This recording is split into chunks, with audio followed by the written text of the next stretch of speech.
Hello friends, welcome to the online session of Business and Commercial Knowledge. We are learning chapter number 6. Title of the chapter is Common Business Terminologies, and in that we are learning part 16. Now in the part 16 onwards, we are focusing on other business terminologies. The first of them is acquisition.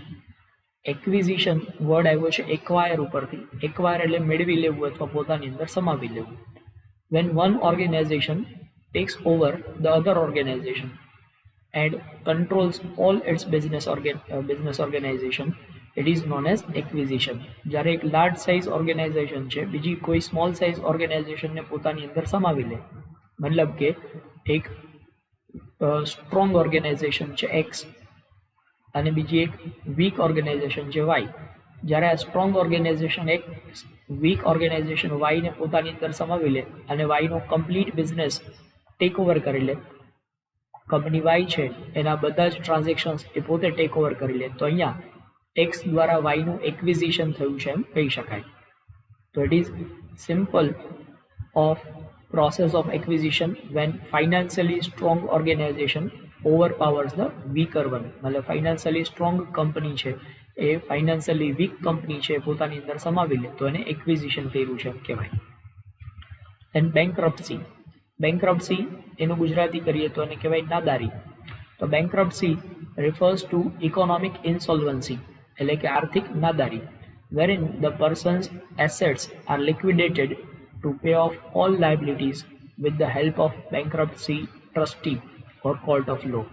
જે વ્યક્તિએ આ રીતે bankruptcy file કરી છે, મતલબ કે નાદારી નોંધાવેલી છે, તો કોર્ટ દ્વારા ઓર્ડર કરવામાં આવે કે એની બધી એસેટ્સ છે એને વેચીને એની જે કંઈ પણ લાયબિલિટી છે એને પે ઓફ કરી દેવામાં આવે. મતલબ એને જે કંઈ પણ રૂપિયા ઉછીના લીધા છે, લોન લીધેલી છે, એના ઉપર જે કંઈ પણ ડેટ છે એ ડેટનું રીપેમેન્ટ કરવા માટે એ વ્યક્તિની બધી એસેટ છે એને સેલ આઉટ કરી દેવામાં આવે અને એ રકમ છે એનું રીપેમેન્ટ થાય. તો આ પ્રક્રિયાને બેંકરપ્સી કહેવાય. Then business environment. Business environment મતલબ શું? તો set of all variables external to the business but influence its decision making. બિઝનેસની બહારના એવા કોઈ પણ પ્રકારના પરિબળો કે જે બિઝનેસના ડિસિઝન મેકિંગને ઇફેક્ટ કરે છે. All those factors that affect the decision making of the business are called business environment. એ કયા ફેક્ટર્સ હોઈ શકે? તો કે ગવર્મેન્ટ પોલિસીઝ હોઈ શકે, લીગલ ઓર્ગેનાઇઝેશન્સ હોઈ શકે, નોન ગવર્મેન્ટલ ઓર્ગેનાઇઝેશન્સ હોઈ શકે, પબ્લિક છે, કસ્ટમર છે, કોમ્પિટિટર્સ છે, જે બધા જ લોકો બિઝનેસના ડિસિઝનને ઇફેક્ટ કરે છે, એ બધાને બિઝનેસ એન્વાયરમેન્ટ તરીકે ઓળખવામાં આવે. દેન બિઝનેસ ફેસિલિટેટર્સ. બિઝનેસ ફેસિલિટેટર્સ મતલબ બિઝનેસને હેલ્પફુલ થાય એવા કોઈ પણ ઇન્ડિવિડ્યુઅલ્સ, ઓર્ગેનાઇઝેશન્સ કે ઇન્સ્ટિટ્યુશન્સ કે જે બિઝનેસના ટ્રાન્ઝેક્શન્સને કેરી ઓન કરવા માટે હેલ્પફુલ થાય છે. These are individuals, organisations or institutions and all other arrangements that ease the setting up of the business, operating of the business or existing business. નવો બિઝનેસ સેટઅપ કરવા માટે, બિઝનેસને ઓપરેટ કરવા માટે કે એક્ઝિસ્ટિંગ બિઝનેસ છે એના એક્સપાન્શન માટે જે હેલ્પફુલ થાય એવી ઓર્ગેનાઇઝેશન કે એવા ઇન્સ્ટિટ્યુશન્સ એને બિઝનેસ ફેસિલિટેટર્સ તરીકે ઓળખવામાં આવશે. ત્યારબાદ છે bottom line. Bottom line plane ઇંગ્લિશમાં બોટમ લાઇનનો મતલબ થાય છે ઇમ્પોર્ટન્ટ ફેક્ટ. આપણે ઘણી વખત કહેતા હોય કે this is the bottom line of our discussion. તો આખા ડિસ્કશનનું બોટમ લાઇન એટલે આખા ડિસ્કશનનું ઇમ્પોર્ટન્ટ ફેક્ટ શું છે એને કહેવાય બોટમ લાઇન. તો any important fact or underline aspect is considered as bottom line. But in BCK we may define bottom line as a firm's income after all expenses have been deducted. આપણે બિઝનેસના view પોઈન્ટથી bottom line કહીએ તો business માટે bottom line શું છે? તો business માટે important fact શું છે? બિઝનેસ માટે ઇમ્પોર્ટન્ટ ફેક્ટ છે બિઝનેસનો નેટ પ્રોફિટ. તો net profit is the bottom line for the business. Then comes triple bottom line. હવે મોડર્ન ડેઝમાં કોઈ પણ બિઝનેસ છે માત્ર ને માત્ર પ્રોફિટ ઉપર જ ફોકસ કરે તો એ બિઝનેસ લોંગ ટર્મ માટે સસ્ટેનેબલ નથી, મતલબ લાંબા ગાળા માટે એ બિઝનેસનું અસ્તિત્વ પોસિબલ નથી. તો એના માટે ટ્રિપલ બોટમ લાઇન આનો પ્રિન્સિપલ ડેવલપ કરવામાં આવ્યો હતો. પ્રોફેસર જ્હોન એલ્કિંગ્ટન નામના એક ઇકોનોમિસ્ટ છે, એક વિચારક છે, એના દ્વારા ટ્રિપલ બોટમ લાઇન આ પ્રિન્સિપલ આપવામાં આવેલું. તો જ્હોન એલ્કિંગ્ટન એવું કહે છે કે બિઝનેસ છે એને ખાલી ને ખાલી પ્રોફિટ ઉપર ફોકસ ન કરવો જોઈએ, પણ એને 3 બાબતો ઉપર ફોકસ કરવો જોઈએ: પ્રોફિટ, એની સાથે પીપલ અને એની સાથે પ્લેનેટ. તો અહીંયા 3P, ટ્રિપલ P જેને કહેવાય, આ ટ્રિપલ બોટમ લાઈન છે. મતલબ કે કોઈ પણ બિઝનેસ છે એને ખાલી ને ખાલી પ્રોફિટની કેર કરવાને બદલે it should be caring for the people, it should be caring for the planet.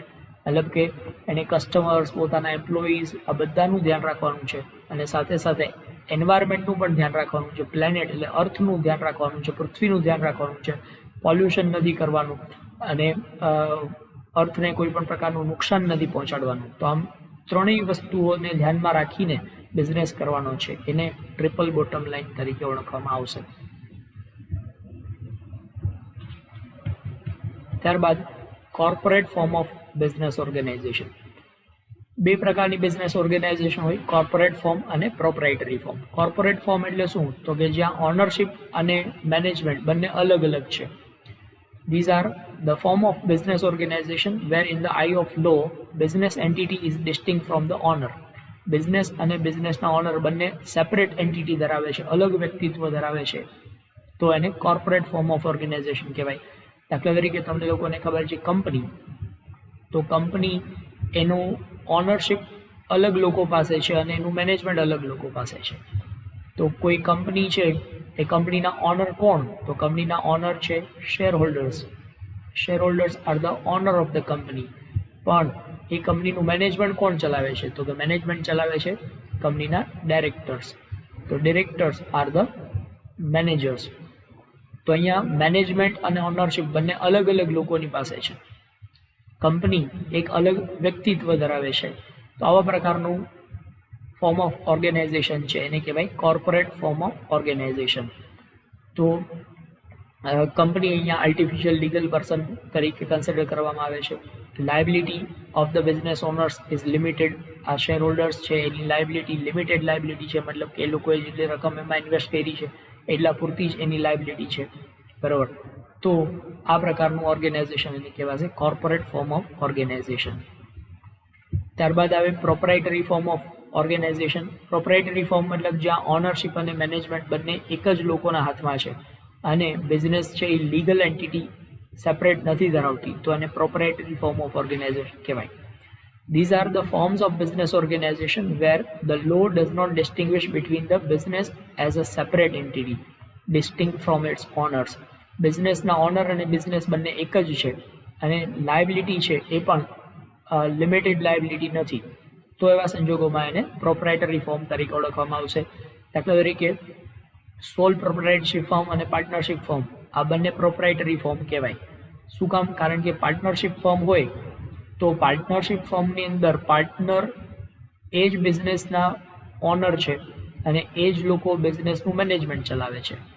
તો partners they are the owners, they are the managers. તો મેનેજમેન્ટ અને ઓનરશિપ બંને એક જ લોકોના હાથમાં છે અને પાર્ટનરની લાયબિલિટી પણ લિમિટેડ નથી. પાર્ટનરે પોતાની પર્સનલ એસેટ્સ છે એને સેલ કરીને પણ બિઝનેસનું ડેટ પે કરવું પડશે.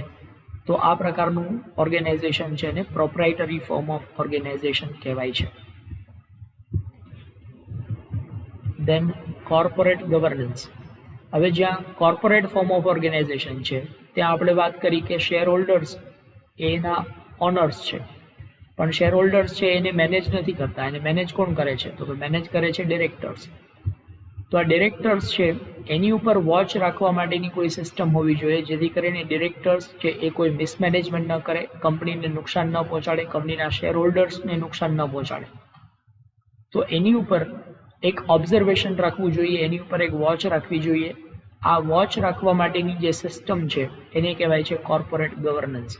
તો corporate governance is nothing but the rules and regulations that keep watch on the management of the business. કંપનીના મેનેજમેન્ટ ઉપર વોચ રાખવા માટેની, કંપનીના મેનેજમેન્ટમાં કોઈ પણ પ્રકારની ગેરરીતિ ન થાય એને ધ્યાન રાખવા માટેની જે સિસ્ટમ ડેવલપ કરવામાં આવી છે that system is called corporate governance. It is a system of overseeing. Overseeing એટલે એની ઉપર વોચ રાખવી. શેની ઉપર વોચ રાખવાની છે? તો overseeing the affairs of corporate to ensure that they are conducted in the ethical manner and as per the provisions of law. Company દ્વારા જે કંઈ પણ પ્રકારના એક્શન્સ લેવામાં આવે છે, જે કંઈ પણ પ્રકારની એક્ટિવિટીઝ કરવામાં આવે છે એ as per government provisions, as per the law હોવી જોઈએ, એથિકલ મેનરમાં લેવામાં આવવા જોઈએ.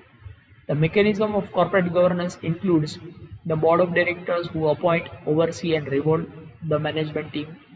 કોર્પોરેટ ગવર્નન્સમાં બોર્ડ ઓફ ડિરેક્ટર્સ દ્વારા અપોઇન્ટમેન્ટ કરવામાં આવશે, એને ઓવરસી કરવામાં આવશે, મેનેજમેન્ટની ટીમ છે એનો રિવોર્ડ કેટલો છે એ ચેક કરવામાં આવશે. Independent audit of the account, કંપનીના અકાઉન્ટ છે એનું ઇન્ડિપેન્ડન્ટ ઓડિટ થાય એની વ્યવસ્થા કરવામાં આવશે. Reporting of the performance to the stock market, કંપનીનું જે પરફોર્મન્સ છે એ સ્ટોક એક્સચેન્જ ઉપર રિપોર્ટ કરવું પડશે જેથી કરીને એ પરફોર્મન્સ છે પબ્લિસાઇઝ કરી શકાય, જાહેર જનતાને પણ એની ખબર પડે. All these are the examples of system of corporate governance. Then electronic commerce. Electronic commerce is nothing but the commercial transactions with the help of internet. It is the use of internet or mobile phone based on applications for conducting the business and commerce. બિઝનેસના કે કોમર્સના transactions છે એને internet અને mobile ફોનનો ઉપયોગ કરીને conduct કરવામાં આવે તો એને ઈ કોમર્સ કહેવાય. The letter more પ્રિસાઇઝલી is known as mobile commerce.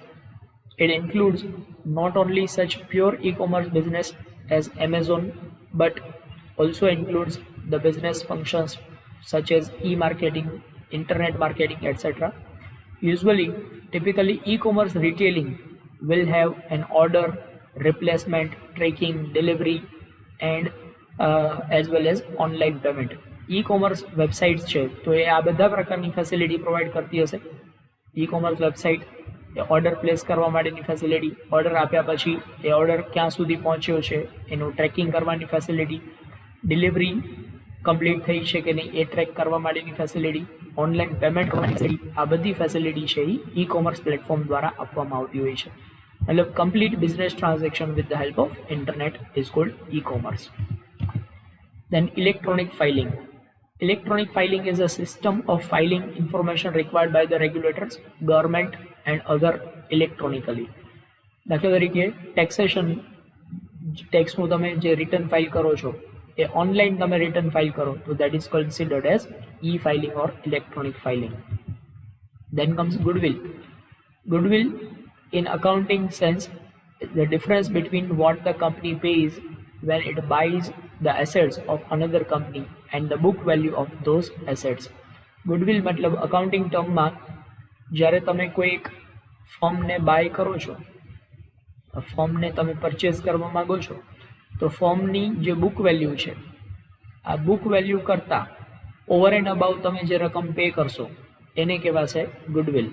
સે ફોર એક્ઝામ્પલ આ ફોર્મની બુક વેલ્યુ છે એ 10 કરોડ છે પણ એ ફોર્મને તમે પરચેઝ કરી લેવા માગો છો અને એના માટે તમે 15 કરોડ પે કરવા માટે રેડી થાવ છો તો એડિશનલ તમે પે કર્યા કેટલા? એડિશનલ પે કર્યા 5 કરોડ.